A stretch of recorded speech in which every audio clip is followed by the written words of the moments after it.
Hiking and backpacking is one of the best ways to enjoy the outdoors. There are many ways in which to enjoy the outdoors while backpacking. Backpacking is a fun activity which can be enjoyed by people of all ages. This class, taught by the excellent Joel Skinner, provides all the base knowledge you will need to enjoy backcountry backpacking in an easy and fun, environmentally safe way. Some of the proper gear and equipment a person would need while hiking and backpacking not only includes a backpack, filter, stove, and water bottles, but also proper clothing such as nylon and polyester clothing that is relatively water resistant. These fabrics are very good because even when they do get wet, they do still keep the user warm, and along with wool are a very good thing to have. There are two types of backpacks that you can choose from. There's the external frame backpack and the internal frame backpack, which is the one that we use in the video project here. Both have their advantages and disadvantages. However, the internal frame backpack is slightly more comfortable to hike with. You can also see in the photograph that some of us are using expedition poles. These provide a really good thing, especially when going up and down extreme inclines. They give you a little bit of extra purchase as you're moving and just make it generally easier to walk with. One of the first things that you want to do, especially when starting a backpacking trip, is to really plan out your meals ahead of time. This way you'll know what you're going to be eating and you can really help budget your purchases as well. One of the most important things that you have to learn is how to operate some of your gear and equipment, such as this cooking stove. This particular type of stove is called a Whisperlite stove and is relatively easy to use. Essentially what you do is you take the fuel bottle and you insert the pump end into it, and then once that's complete, you pump the stove about 20 or so times, and then you prime the pan by opening up the You then prime the stove by opening up the valve to let a bit of liquid gas into the priming pan. And then you light the fuel that's in the priming pan. Once the fuel is lit, it takes about a minute or so for the gas to burn down, depending on how much that you put in. While the gas is burning, it actually heats up the stove so that when the liquid pressurized gas in the bottle goes through the vent, it actually becomes a gas and turns into a regular cooking stove.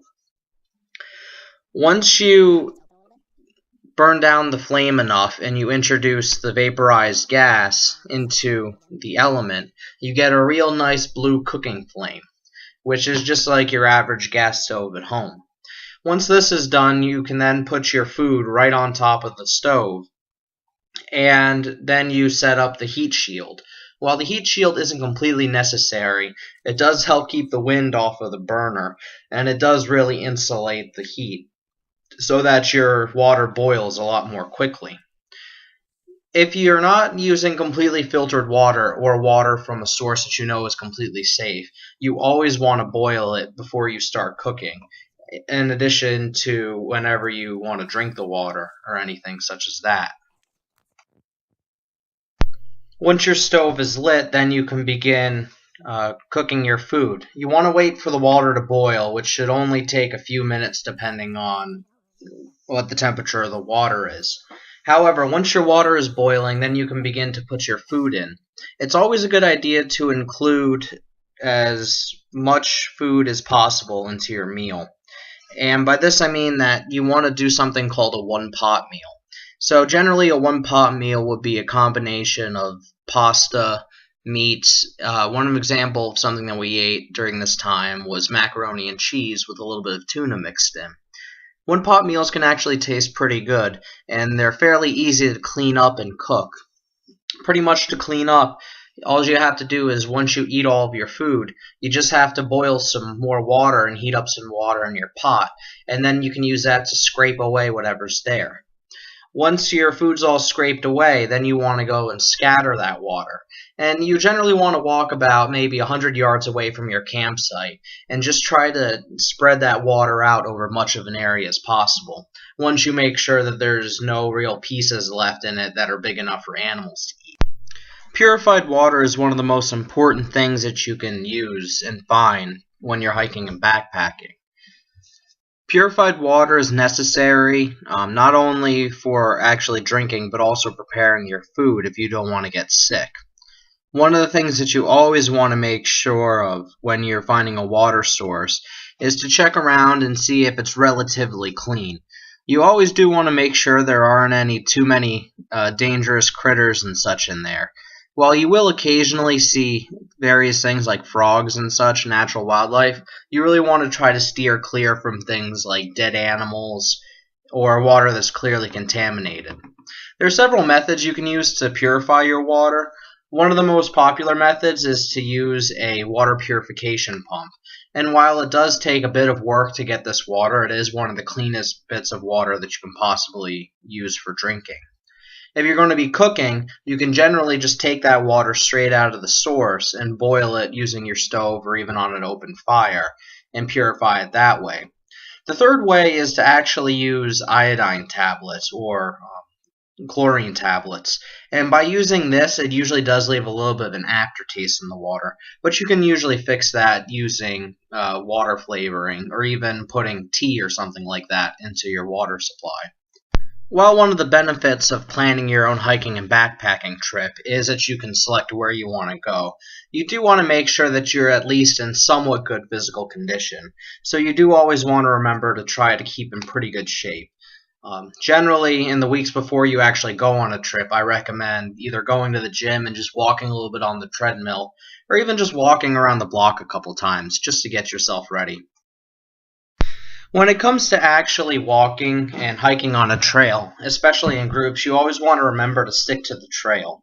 One of the best ways is to actually just stay in a single file line, with the designated person walking point in order to scout out the trail and pick the actual path the group will travel. And then you always want somebody behind doing a sweep, just to make sure that nobody really straggles behind too much and any stuff that's dropped by one of the hikers can be picked up and returned. By staying in this formation, your group can stay together, therefore you do experience the various things together a lot more easily. As you can see in the video, one of the primary concerns, especially when traveling in a group, is to always be sure of your footing.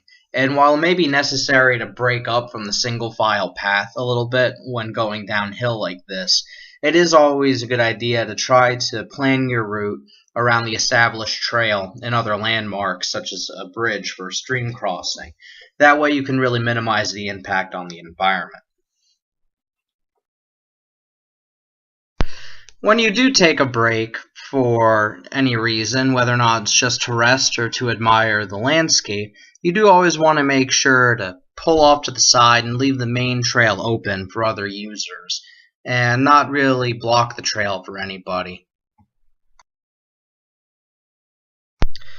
One of the first things you do when you get to camp is that you want to make sure that there's no real hazards in the area. Primarily, you want to look up in the trees and make sure there aren't any tree branches or trees that are going to come down and topple on top of you. Once you get to camp, one of the first things you want to do is you want to set up your shelter, which could be as simple as a tarp. These tarps can be set up and used as a group gathering area, a cooking area, and in the event of rain, it's a very good place to set up your tent before you actually move it out into your tent area. It keeps your tent dry and keeps a lot of your stuff dry, and it's a very good thing to have inside of your pack. Once you have your tarp set up and your gear safely stowed in a dry location, then you want to start setting up your tent. There are various ways to set up your tent, and depending on the type of shelter you have, it's going to differ a little bit. The tent that I have is actually a ultralight tent, which is different from your traditional tents in the fact that it doesn't actually have a floor. It's just really more or less a rain cover. There's actually a little bit of a space in between the tent wall and the ground, so it's not the most sealed tent. You are going to probably find a few nighttime critters like bugs. Once you have your tent spot picked out, I like to always kick a few leaves under the area where I'm going to be sleeping. Once you have leaves and sticks cleared out of the way and that the area is in a safe location, then you want to spread down your tent's ground cloth or tarp.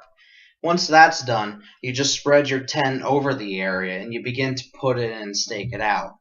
My tent required a total of 8 stakes, and what I ended up doing was staking out the 4 corners of the tent before I took the long pole, the single pole, which you put right in the center and just prop up the tent so it forms a perfect uh, pyramid shape. Once that's done, then I put the other 4 stakes in, which just kind of puff out the tent a little bit to help it shed rain a little bit better. You're going to want to try out different types of tent and really do your research before you end up purchasing one. But depending on your style of camping, you can either carry a ultralight tent like this, which isn't very safe and secure against bugs, or you can carry a regular tent, which can completely close up and pretty much protect you from the harshest weather conditions possible. One thing that everybody loves about camping is a good campfire. And when you set up your camp, you always want to make sure that your tent, food, and cooking area are always stored at least 100 yards away from each other. The same thing goes for your campfire. You don't want to set it too close to your tents or your tarp because embers can end up burning holes in the fabric and destroying some pretty expensive gear. There are several methods to start a campfire in the leave no trace philosophy. However, one of the best methods is that you can actually find some sort of sand or rock material and you just lay down a nice bed of that and you build your fire on top of it. You always want to make sure that your fire is relatively small, never really exceeding about 2 feet wide by 2 feet high. This not only conserves firewood in the area, but it also prevents the fire from getting out of your control. Once your fire is burnt out the next morning, you want to gather as much ash as possible, and you want to either really kind of scatter that around the area, or you could actually build and dig several latrine holes, which are about a Nalgene or so big, and you can put a little bit of the ash in the latrine holes and disperse it that way. You really just want to try to be as environmentally conscious as possible, especially with your campfires. Although campfires are a very nice thing to have at night, they're not always necessary. And in some spots, especially along the Appalachian Trail, you're actually not allowed to have a campfire. So it's always good to check the local regulations on whether or not you can have a campfire in the place you're staying at, or even the weather conditions. If it's too dry outside, you always want to make sure that you make a very safe fire pit. You don't want any of the embers accidentally starting a forest fire. Hiking backpacking was a very fun class, and I did learn quite a bit of information in it. Although by this point in my hiking backpacking career, I am relatively experienced thanks to my time in the Boy Scouts, I still did end up learning a few new tricks, especially when it comes to actually packing my bag. It's a very fun class, and the outdoors has always been very close to my heart. This class has really allowed me to experience new places and also to meet new people. While I do have a lot of fun by myself out in the woods, it's always a good thing to go in a group. And it's this group dynamic that our class had that made this trip especially memorable.